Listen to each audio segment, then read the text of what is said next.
traps sand in the longshore drift system to enlarge beach areas and improve storm protection. Updrift beaches widen while downdrift beaches erode, damaging coastal development. Do these characteristics describe a groin, a jetty, or a breakwater? Groin. A groin, yes. Okay, Blue, you're next. On the figure above, which letter is the continental shelf?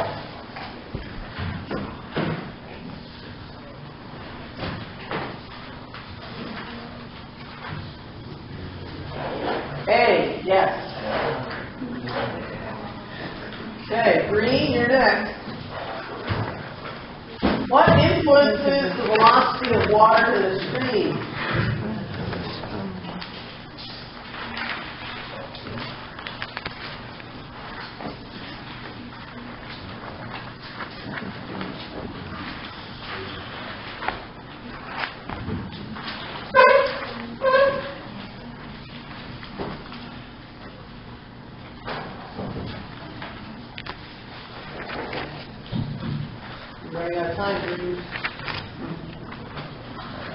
I'm sorry, Green, you're out of time.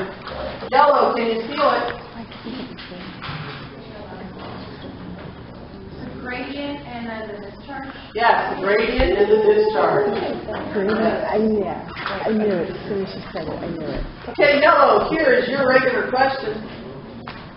Develop quickly, occur in small upstream streams, impact a localized area around the stream, commonly caused by high volume, short duration storms, last only a few hours to a few days at most. These characteristics describe what type of flood? Flash flood. Flash flood, yes. Didn't even have time to turn over the line. Okay, Orange, you guys are back. This is for you. What are the 4 primary coastal problems? They're orange. That was on the homework. That was a test question. Well, definitely a test question.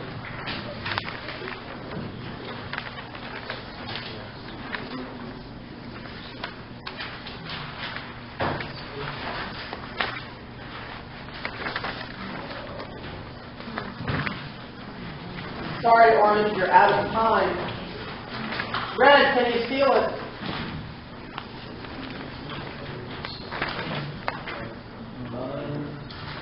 Contemporary sea level changes, hurricanes, coastal floods, beach destruction, and coastal pollution. Yes. Coastal pollution, hurricanes and storms, beach destruction, and contemporary or modern day rise in sea level. Yes. Okay, Red, here is your question. I don't like that.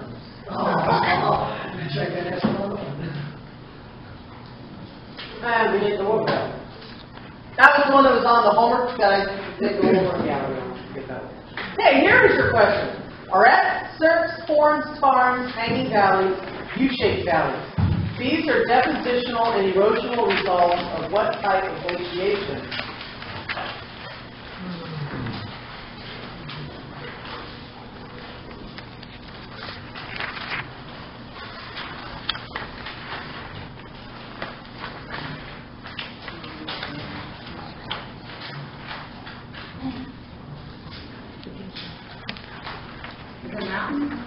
That is mountain, alpine, or valley glaciation, yes. Okay, Purple, you're next.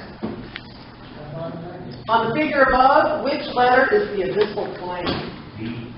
D, yes. Okay, Blue. What is a Milankovitch cycle? A pattern of what? These kind of faded out at the end there. Sequence of repeating astronomical processes that may do what? That impact what? Astronomical cycles that relate to what? Glaciers. Okay. Oh, okay. Climate change, glacier formation. You guys are blue. Your chip. Hey, green. Whoops.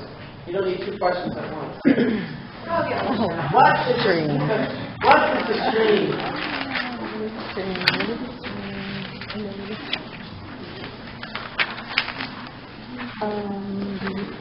Flowing water restricted to one channel in any direction. Yes. Flowing water restricted to a channel, regardless of size. All right, green. You go yellow. What is beach nourishment? When they take sand from another beach and put it on To do what? For what purpose? to make it bigger, make it better, and attempts to make more tourists. Okay, yeah, beach nourishment is the artificial addition of sand to a beach with the intent to make it larger, to give more coastal protection and encourage more recreational use. And then the sand just goes right back down to where it came from. Yeah, bring it up. Yeah, there you go. More for the journal masters. Okay, orange. What feature of alpine glaciation is shown on the image at left? Orange. What is that thing?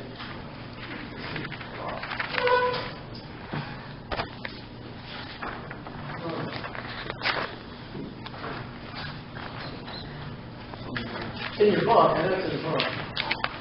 In fact, there's a picture of that in the book. Take a pass on that one. Okay, Brent, can you steal it? Tracy better know this. Is it a valley glacier? No, it says what feature of alpine glaciation? So valley glacier is an alpine glacier. I want to know what is this sharpened mountain? Is it a peak? I don't know. It's like a whittled I pencil can't point. pronounce it. Or What feature? Yeah, look at all. Ooh, red. I'm sorry, you're out of time. Oh, you know what that is? That's going to go back in the day. Yeah, I will stuff someone else with that later. Okay, Red, here's your regular question. What are the differences between a braided stream and a meandering stream?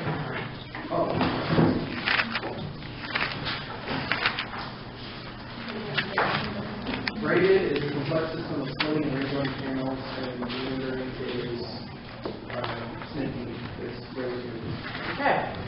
Braided stream, you have a lot of splitting and rejoining channels. Meandering stream is just one channel that twists and curves. Yes. Okay, purple. Here we go. Ooh, big one. Water gets into this reservoir through the processes of precipitation, melting of ice and snow, and emergence, should be from, springs, and leaves this reservoir through the processes of infiltration into the groundwater, surface runoff, and evaporation. These characteristics describe which of the 6 water reservoirs of the hydrologic cycle?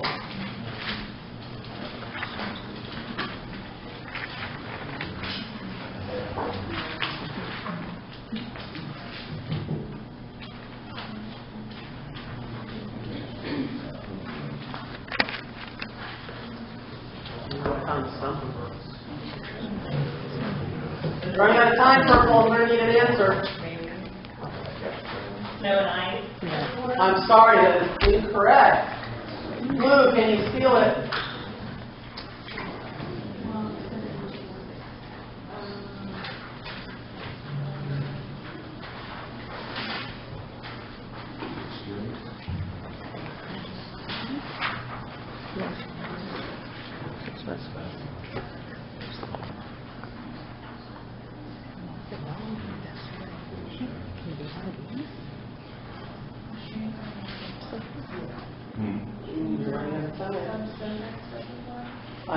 The what? Which one? No, I'm sorry, that is incorrect. Ooh! I burned 2 of you on that one. Well, that's going to go back in the deck. Just plop that right back in there. Okay, Blue. Here's your regular question. On the figure above, which letter is the continental slope? Is that us? No, it's Blue. Oh, okay. Because they tried to steal, so now it's their regular question. Slope? Yeah. B. B, yes, letter B.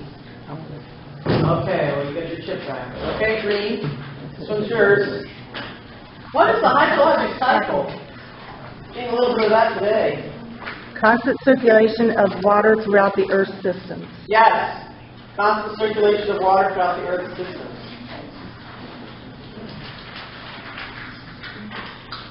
Alrighty then, yellow. What are the three types of load?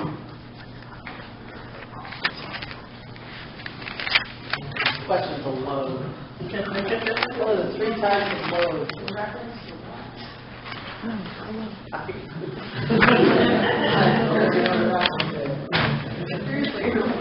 Yeah, I can tell you that. Three types of load. Load is something carrying something, how's it carrying it?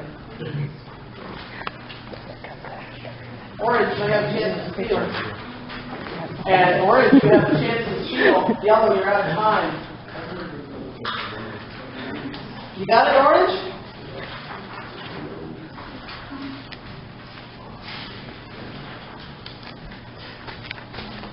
I know what you guys are doing next Wednesday night.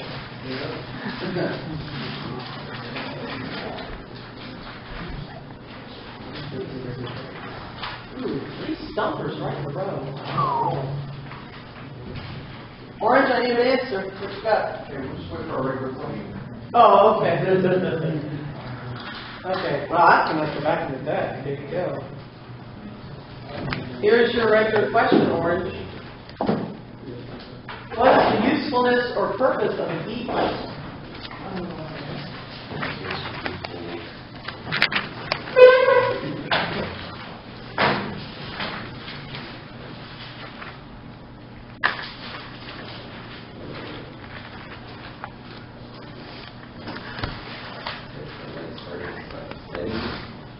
What?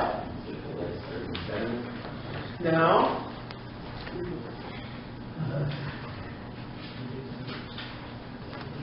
I'm sorry, you're out of time. Red, can you steal it?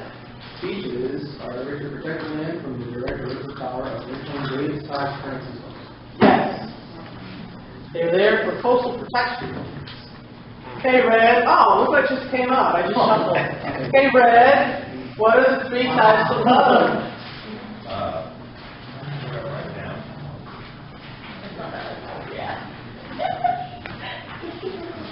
Purple's like all of flutter, because I think they know it. Okay, what is it? We know it. Oh, you know it. Okay, Red? You don't need an answer, or Purple's going to smoke you. You don't have it? You don't? Oh, man. You're out of time. Okay, Purple. Bad load, suspended load, dissolved load. Yes. Bed load, suspended load, and dissolved load. This is 3 ways extremes carry sediment. That is their load. Okay. Big green. Okay, Purple, here's your regular question. Oh, look what came up when I shuffled. What feature of alpine glaciation is shown in the image at left?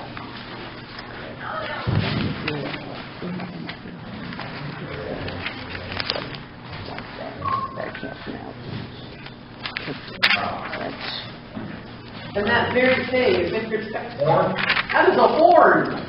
That is a horn. That is the Matterhorn in Switzerland. Yeah, people climb that thing. I don't know why. Okay, blue. Freshly shuffled deck here, so who knows? In what ways is a point bar different from a cut diamond?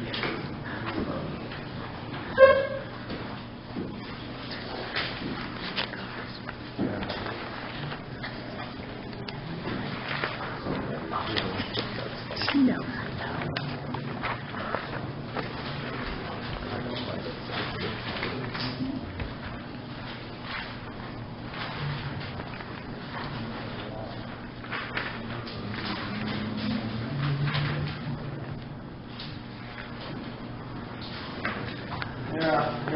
You're out of time. Green, can you feel it? Yes. cut bank occurs on the outside of a bend in the channel.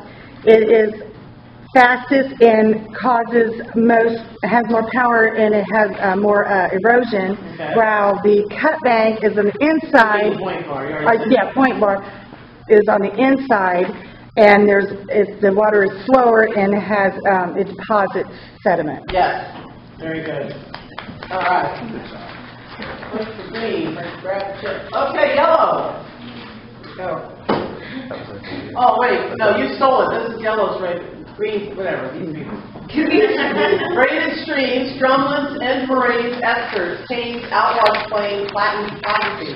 These are depositional and erosional results of what type of glaciation?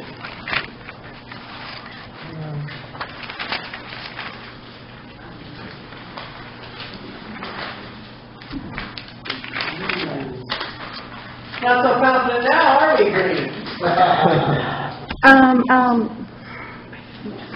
Just say something. I don't know.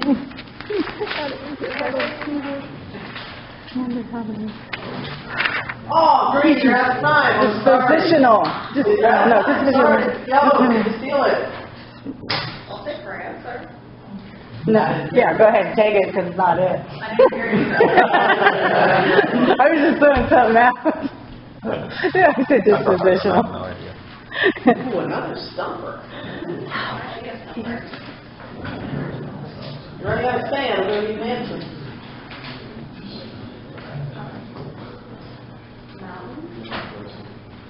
What's your answer?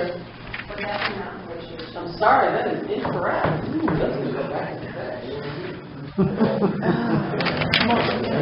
Okay. Orange, here you go. Hey, wait, what happened to Oh, yeah, yellow's regular question, sorry. Oh, well, what do you know? What are the two main types of glaciers? Which one gets the glaciers? Alpine glacier?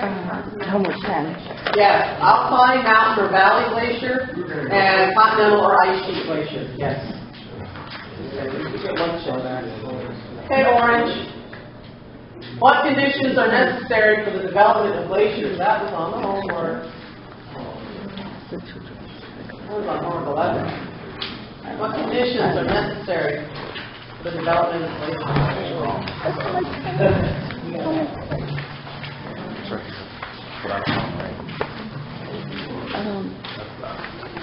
Yeah, it's on my test. No, I didn't get it right either. Gotta be cold, number one. It's on the test. It's on my That's all you got so far. You're gonna need more in a week. You're gonna need more than a week. I'm sorry, orange, you're out of time. red. Red, can you steal it? Could still be the same.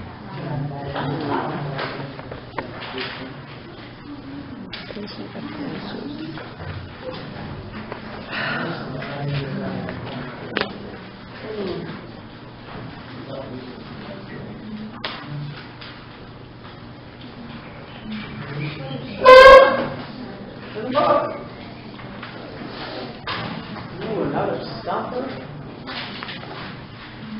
All of them. Oh. I don't know what they did there. See, that's not. You are out of time, Red. For Vulcan, you steal it. No, that wasn't. Oh, that's going to have to go back and check. Okay. No, that's okay. Red, here is your normal. Ooh, big one. Here's your question, Red. Water gets into this reservoir through the processes of precipitation, melting of ice and snow, and emergence from springs, and leaves this reservoir through the processes of infiltration into the groundwater, surface runoff, and evaporation. These characteristics describe which of the 6 water reservoirs of the hydrologic cycle. No, but the one before. Oh, really?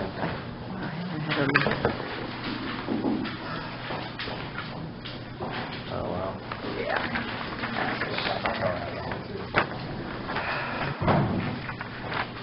Now your brains are starting to sweat. Our brains. Where do they sweat now? Then the week from now. Is that, We sweat brains too. You're out of time. All right, that was red. Okay, purple, can you steal it? land reservoir. The land reservoir, yes. That's actually. All right, purple, that's the steel. Okay, purple, here's your question. What are the four main sources of sediment on a beach? On beaches, the four main sources. Where does that stuff come from?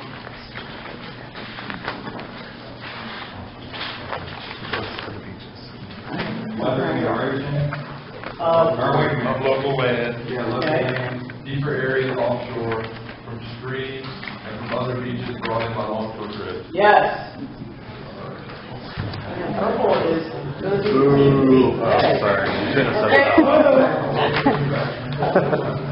Drainage streams, drumlins, men moraines, eskers, caves, outwash plains, flat topography. These are depositional and erosional results of what type of glaciation? Continental. Yes. Okay. All right, green. How is this formed? Oh, I know.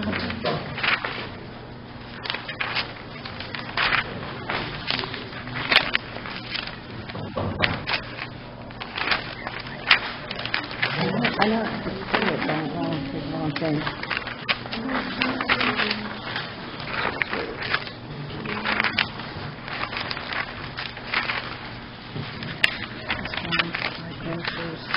That is grounding it up by the weight.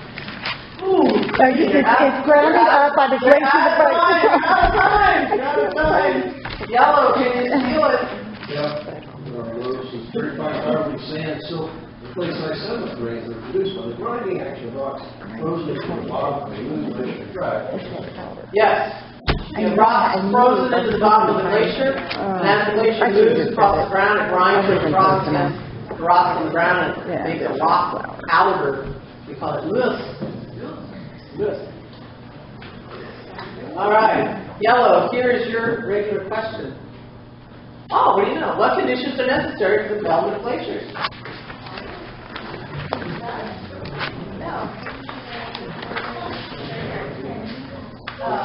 More snow collects than melt, must be cold, thank you for that one, orange. Snow must not be removed by anything, and the floor latitude has to be high enough or it has to be at a high elevation. No. You told me it was right. Sorry, that is incorrect. Orange, you don't got any more. Well, that's going to have to go back into the text. Shuffle that back in there.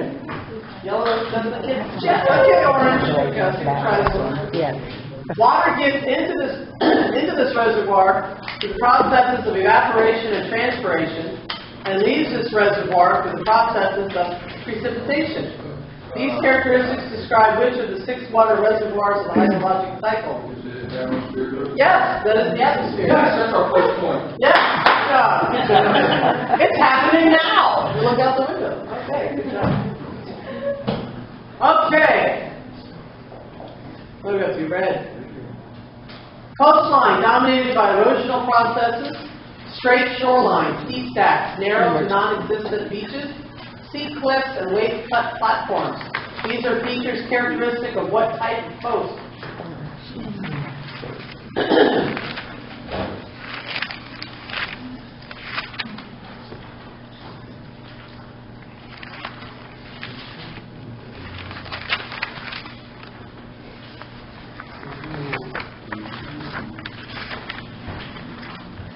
Got another stumper?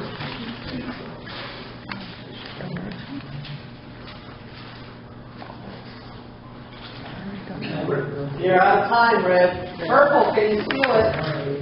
Emergent features. Emergent, that is characteristics of an emergent coastline. Yes. Okay, Purple, your regular question. How do glaciers form?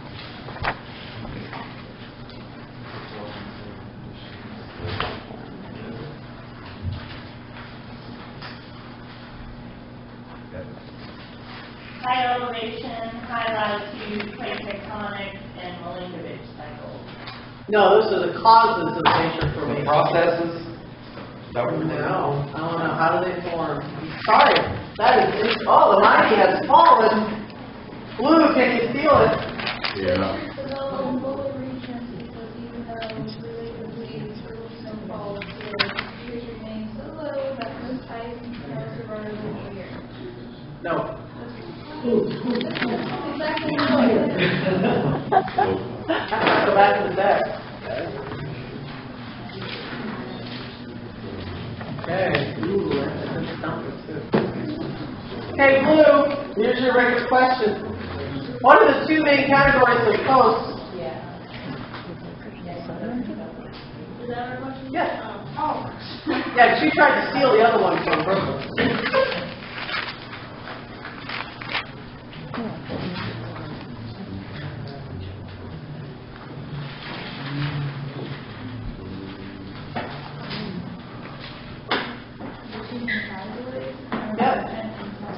Emergent and submergent, yes. Okay, Green. This huge braided stream is depositing which feature of continental glaciation?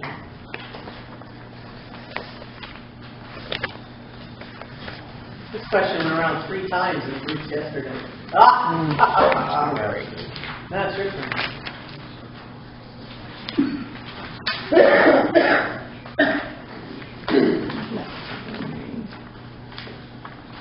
Outwash. Outwash, yes. Wow. Impressive. That's impressive, Green. Double point. What? Double point. What? Okay, Yellow. Coastline dominated by depositional processes, irregular shoreline, estuaries, wide beaches, coastal wetlands, and barrier islands. These are features characteristic of what type of coast?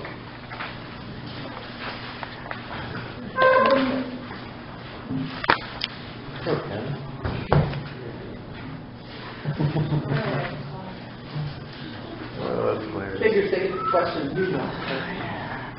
No, because we literally just talked about it too. You better talk about something you already got sand.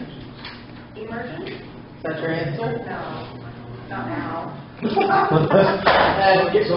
oh, just in the last phrase of sand. Submergent, yes. Submergent. Okay. Orange. How do glaciers form? You're gonna learn it. You're gonna learn it. Okay. All right. Can you take it, Red? Under the section that says how does glaciers form, it says first the local climate must be sufficiently cold that winter snow does not melt away entirely during the summer. No. There's more of it. It says how do they form? Those are the conditions necessary for formation. What is the question? The question is, how do glaciers form? One's a consistent and one is, I don't know. Okay. I'm gonna have to put that one back in the deck again. Okay, Red, here's your regular question. What feature of alpine glaciation is shown in the image at left? And I'm looking at, there's actually 2. There's one here, and there's one here. This one's the bigger one.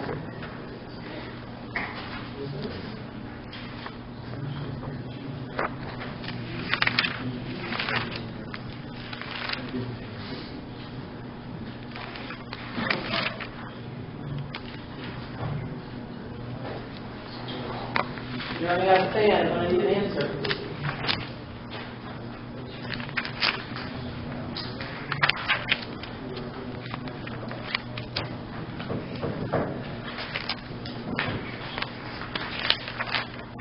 You're out of time. Purple, can you feel it? Okay, no, let me review. You're looking at either this feature, and there's another one on this side of the mountain over here.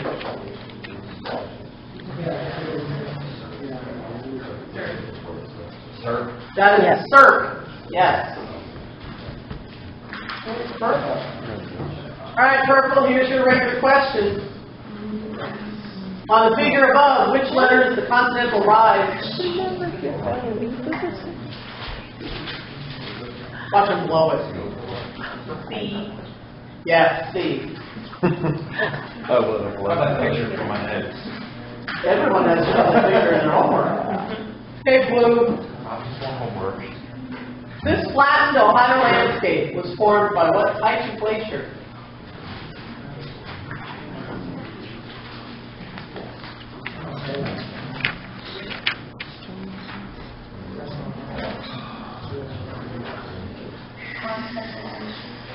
Continental glacier, yes. Okay. All right, Green. What is the recurrence interval?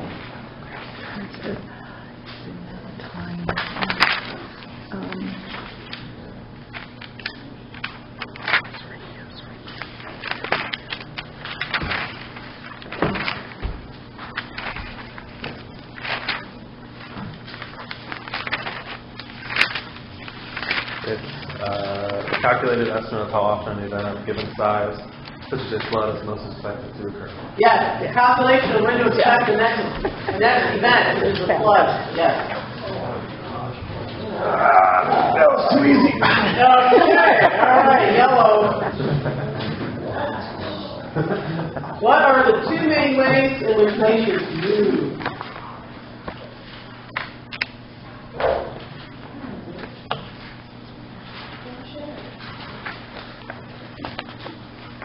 She'll share a surface times steel.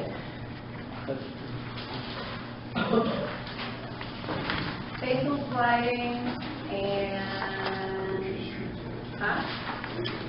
glacier retreat. I'm sorry, that is incorrect. Orange, can you do it? Nope. Nope. Well, I don't have to step back to the deck. You give me it. I want that glacier like that. Okay. Okay, orange. What is a glacier?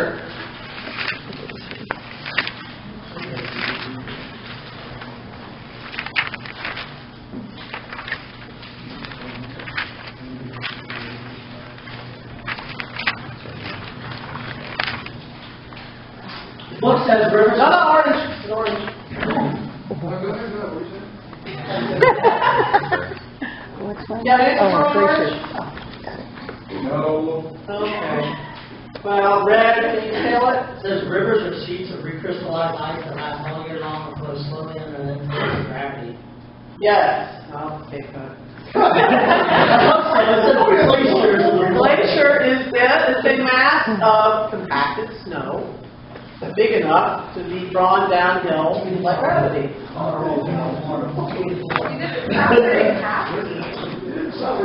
Okay, red. What conditions are necessary for the development of glaciers? The local climate must be sufficiently cold that winter snow does not melt away. Yes. There must be or must have been sufficient snowfall for a large amount of snow to accumulate. That's two. The surface of which the snow accumulates must have a gentle slope so that the snow falling on it does not slide away in avalanches. Three. And the area where snow falls must be protected enough so that the snow doesn't blow away. Yes, four. Yes. Show off. I've been reading this chapter the past 5 times longer. Okay, well, then you don't have to read it again next week. You got that. It's on my test. I got it right here. Okay, purple's turn. Roll. Develop slowly over weeks to months, occur in large downstream streams, impact a large regional area, drought and drainage places, caused by a combination of factors, last several weeks to months. These characteristics describe what type of flood. Downstream flood.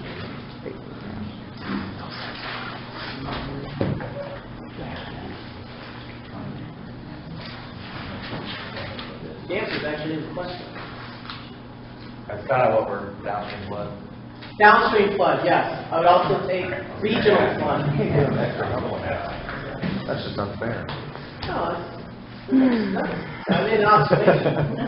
Okay. All right, blue. What are the two main ways in which glaciers move?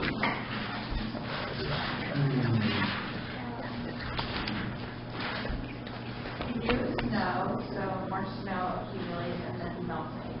So they melt in the front. Sorry, that's incorrect. Okay, green, can you seal it? Plastic flow and basal flow. Plastic flow or plastic, plastic flow and basal slip, yes. Okay, green. Green, here's your regular question. Ocean water is low temperature and has a high salinity, then it is more dense and will what? Sink to the bottom or rise to the surface? Since it sinks. Sinks, yes. That will sink. Okay, yellow. In what ways are deltas and alluvial fans similar?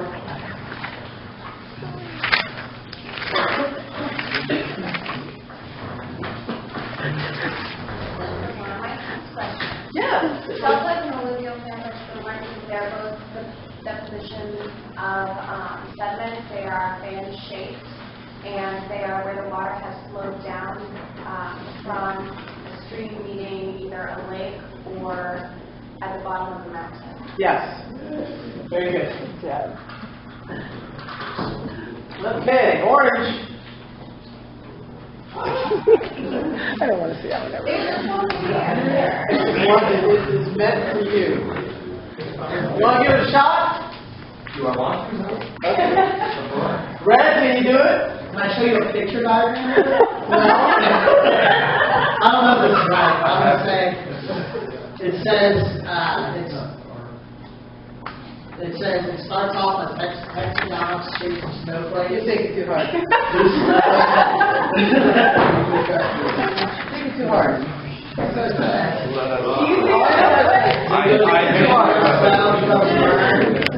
Fine grades, and then it goes to forest grade. Can you do that in your own words? What's happening? Can I please? They come from the snowflakes that crystallize in the ice, and Why? they come here. Why did they do that? They're cool. Okay, red. You're so close, so you're out of time. Purple. Wait, they stole that one. Oh, they did do that one. Okay. I know the feeling. Okay, well, I'm not a quite, so I'm going to have to shuffle. Get red.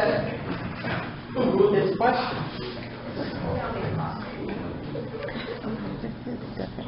Okay, come go. Pick from the middle, so I don't have to look. Okay, you go, red. Orange.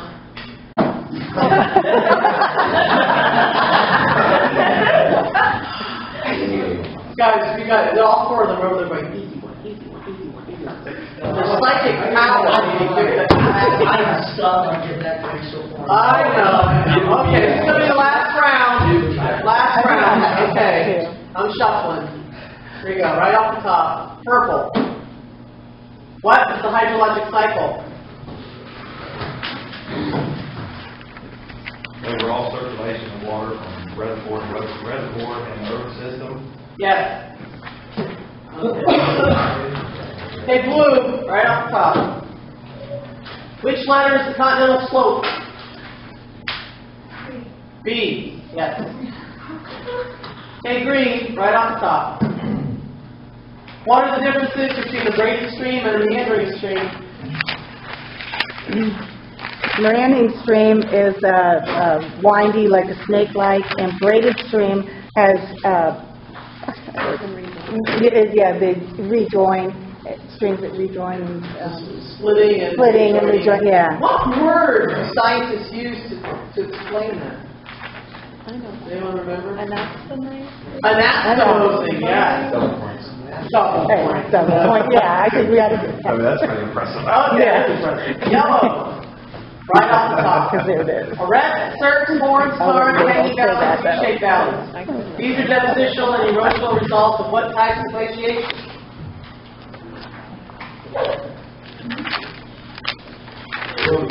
What type of glaciation?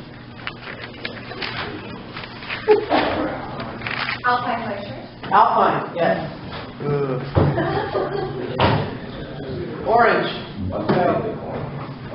What is the usefulness or purpose of the beach? It's supposed to protect the... Keep going, keep going. Protect what? What's behind the beach? Thank you. Yeah.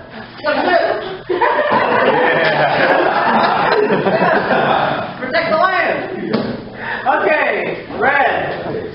Right off the top. Ocean water is low temperature and has a high salinity.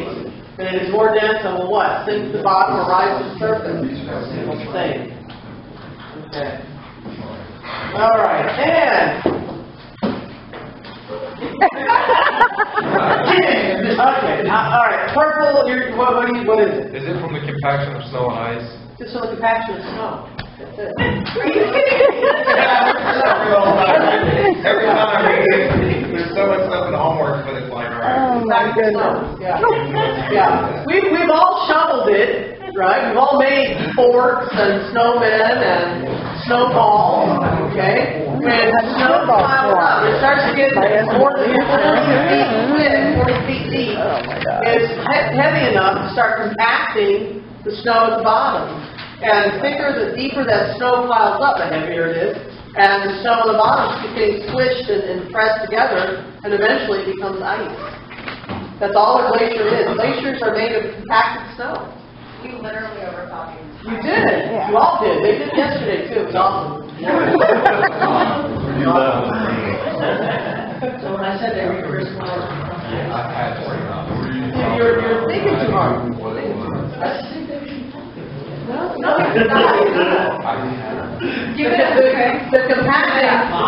The compacting is causing the recrystallization. Okay, did everyone sign the who's in what group sheet? Okay. Shall we see who won? Yeah. No. Yes, next Tuesday's your last one. Okay. Red, you got.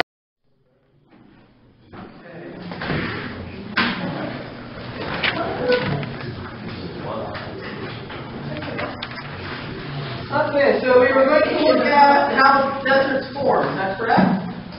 Or did we do that? Where did it? We did. Okay.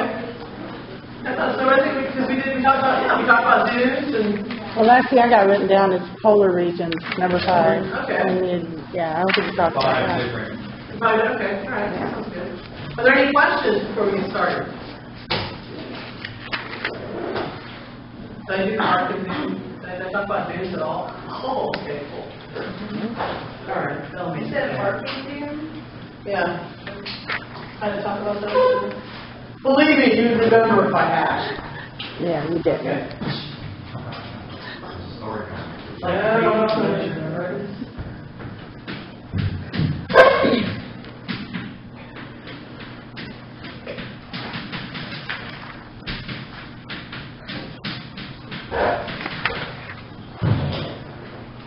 There are 2 agents working in deserts. One of them is wind, the other one is water. Wind is generally more frequent and more common in deserts, but wind is very, very picky. Wind only picks up very, very tiny particles, and only if they're bone dry, which we don't have that problem in the desert, and only if something else has disturbed the near surface air to kick that dust up to begin with. So not only does wind not really like to carry things, but you have to pick stuff up and hand it to the wind so it'll blow it around. Once that fine material, especially looks and silt, once that gets into the air, it can be dispersed over great distances. It can be blown several tens of miles, several hundreds of miles. There is dust that gets blown into the Caribbean islands off the African Sahara. Every now and then along our west coast, along the west coast of Canada, they will have alerts for people with respiratory conditions because of loss of air quality. When they get big storms coming in over northern China and Mongolia, over the Gobi Desert, that wind can blow sand and fine material from those deserts all the way across the Pacific to our west coast. They can cause air pollution.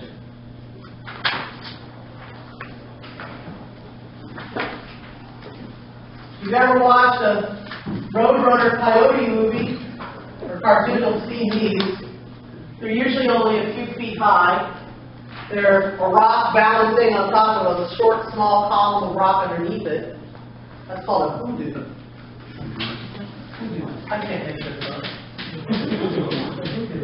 It's the wind blowing sand at the rock. Sand is pretty big, even fine sand. It's a little bit at the limit for what wind will carry. It's too heavy. So when wind picks up sand, it's not going to carry it very high into the air. So it's going to be about 4 or 5 feet up off the ground. So it acts like a sand blaster, and that wind will blow that sand at the rocks. And over time, that wears away the rock, leaving behind just this little narrow column with a big rock up top. Eventually this breaks and falls over. Wind can also move material by something called deflation. You'll see this a lot when you have strong downdrafts coming in off of storms. You get strong bursts of air that hit the ground and blow out regions of sediment. Did we talk about that? Because you kind of look at me like we have. No. Oh, okay, so it's just the look, this is that general look. Everything is I understand. styles. Anyone else, like sometime around Saturday or Sunday, anyone else give in and have to go to Wendy's for beef? Yeah, I could not. It's not any more feathered. Anything that's not feathered. If you've ever had like a pile of powder or a pile of flour or sand or dust, and you come up to it and you've done this, you know, and you get that little blowout where all the material goes away from that's deflation. And that can occur, and it can remove material over a very large area. You have a very strong downburst, just blows it out. It can also form desert pavement. It's called that because it looks like a surface of tightly packed together pebbles, almost like a terrazzo floor. And what's happening is that when the wind blows over the ground, it's removing, it's picking out and causing all the finer materials to bounce and skip and be carried along, carried away. And it just leaves the bigger, heavier pebbles behind.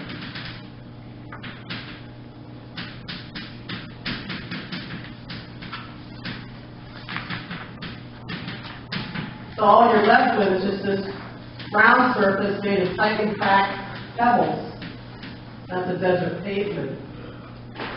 It'd be really tightly together. You need a pickaxe to get through it. It's really well stuck together. Just some selective removal of material. Well, the wind doesn't blow forever. Eventually it slows down or stops. And like water, when wind slows down, it loses its power. And materials get deposited. Primary formation of wind deposits in a desert is called a dune.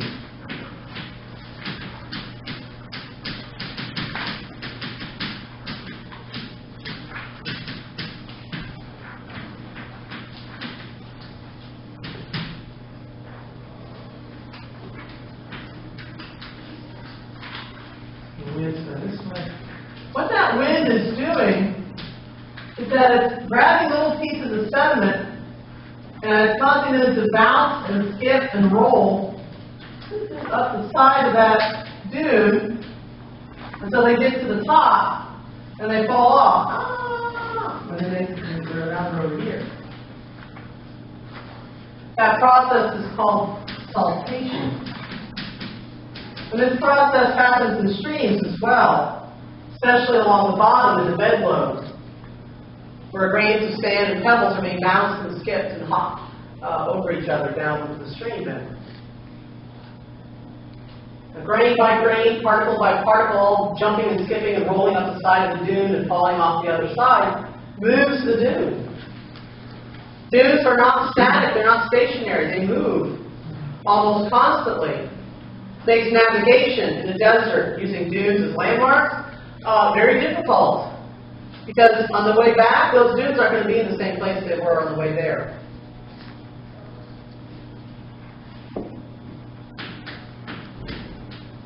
There are several different types of dunes. What type you're going to get is dependent upon how much sand you have for the wind to play with, how strong and frequent your winds are, and what direction they're blowing. If you have a limited sand supply, just have a little bit, and you have converging winds, winds that blow in from two separate directions, and then they join.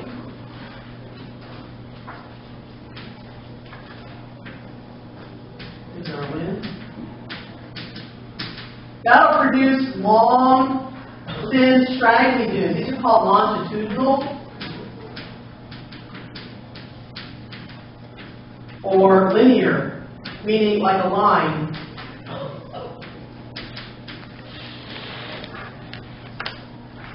They're typically less than 15 feet high, usually only a few feet high. They're made in areas where, again, sand supply is rather low, and they can be miles long. You see these things from space. They're just little long, thin, stringy piles of sand, parallel with the wind.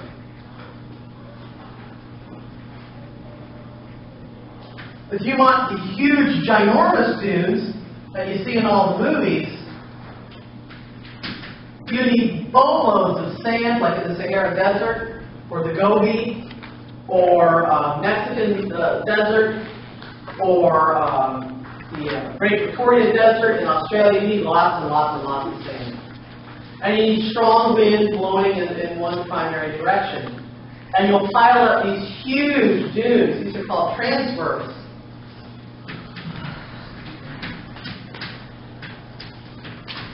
Transverse dunes form across or perpendicular to the wind. These suckers can be over 300 feet high.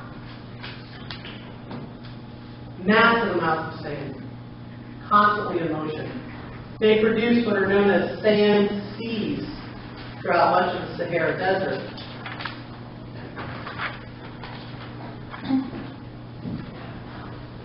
We have two more dunes. We have parabolic and Barcan. Here, let me draw them for you. There's one. There's the other one. Okay, how do they look?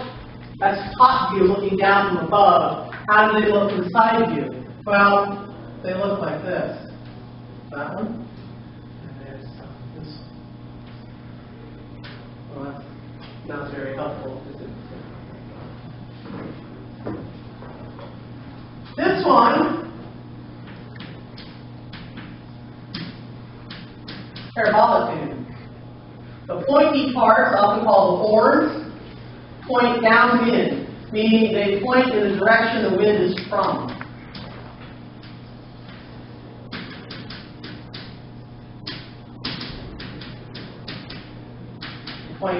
They point upwind, upwind.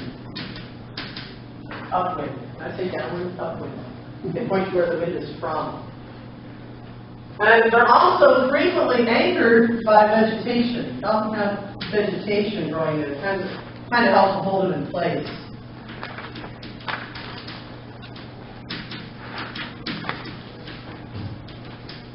Which one is that?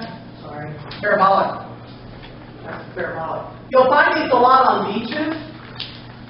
Back behind the beach, where you have the wind blowing in off the ocean, it blows the beach sand farther back, and you'll pile them up in these big parabolic dunes.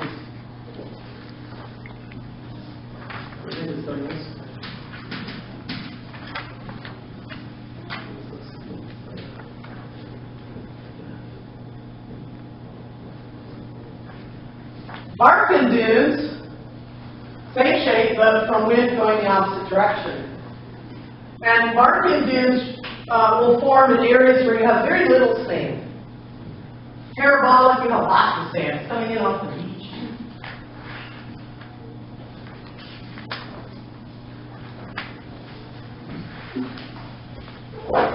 This is a barking dune. In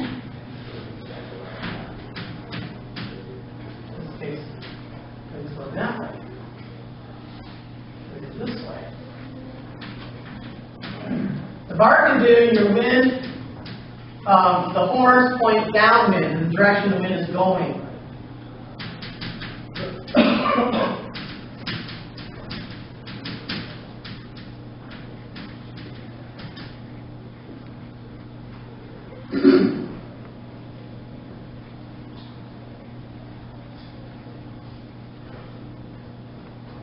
The Barkins, they look very dangerous, but don't worry because their barking is worse than their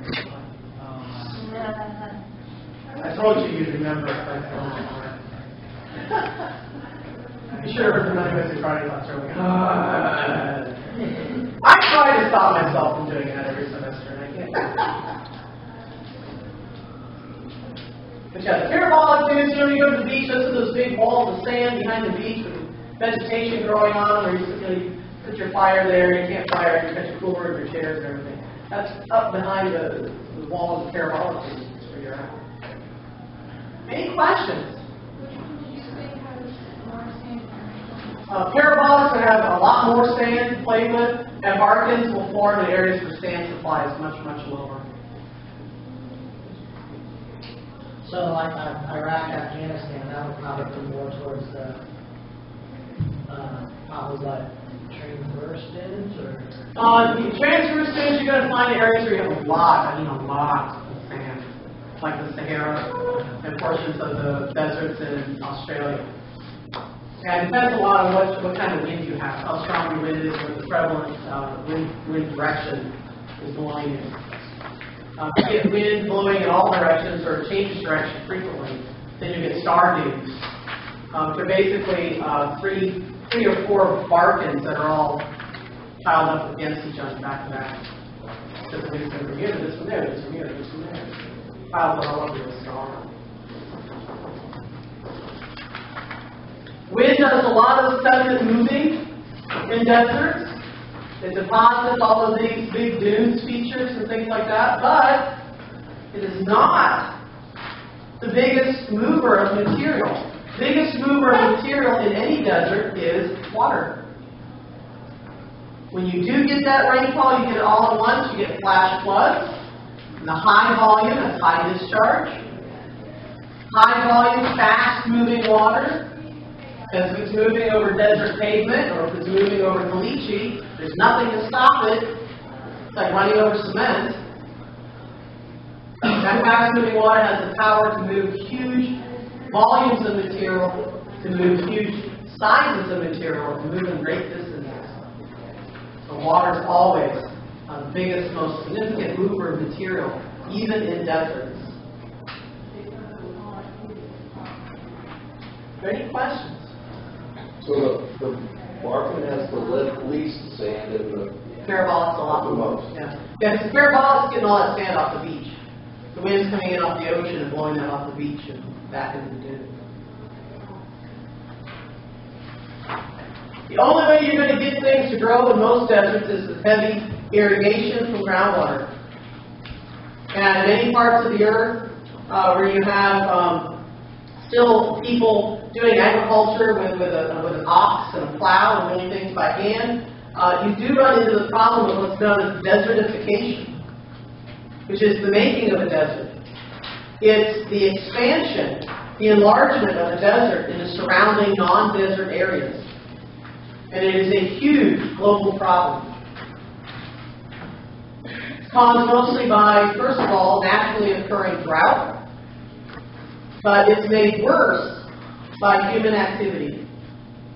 The removal of native vegetation, the overgrazing of non-native animals, poor agricultural practices, the diversion of water resources for other uses, primarily for the agriculture and the livestock, And it can actually enlarge and allow a desert to expand beyond its natural borders.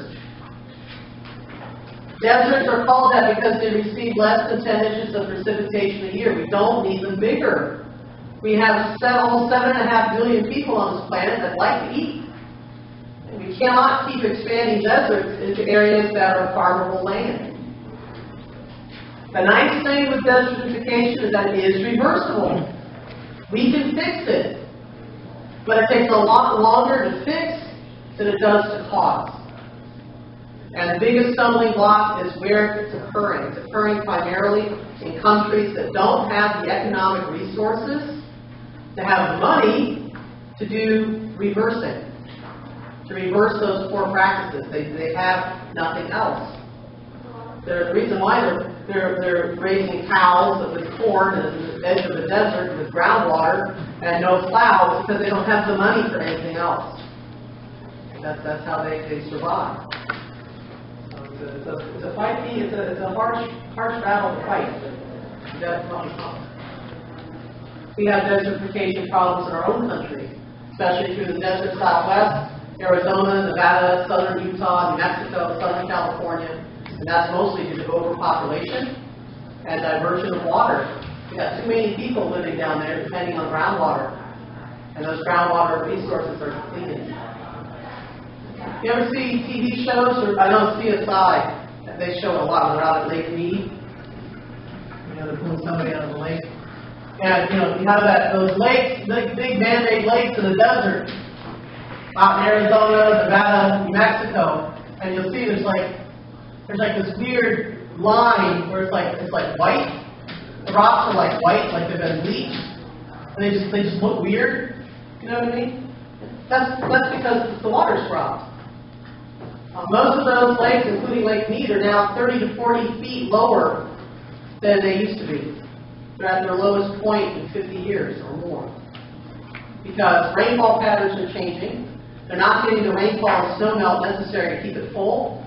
And we've had an explosion in population and groundwater use. And so you have less recharge. And so the water levels are dropping. They're not coming back up. Everyone wants to live in there. I couldn't stand to live in Arizona. Any of those hot, desert, dry climate people in here? It's good for allergies. It's good. It's really good for allergies. Because let's have a little history lesson here. The first antihistamines were developed here in Cincinnati. That's how you do. Because we need it so badly. We can't breathe down here. Any questions?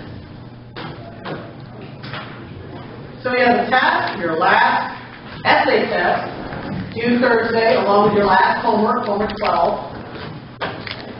And we have our last class activity next Tuesday, and your final is week from Thursday. So Thursday, we'll take a quick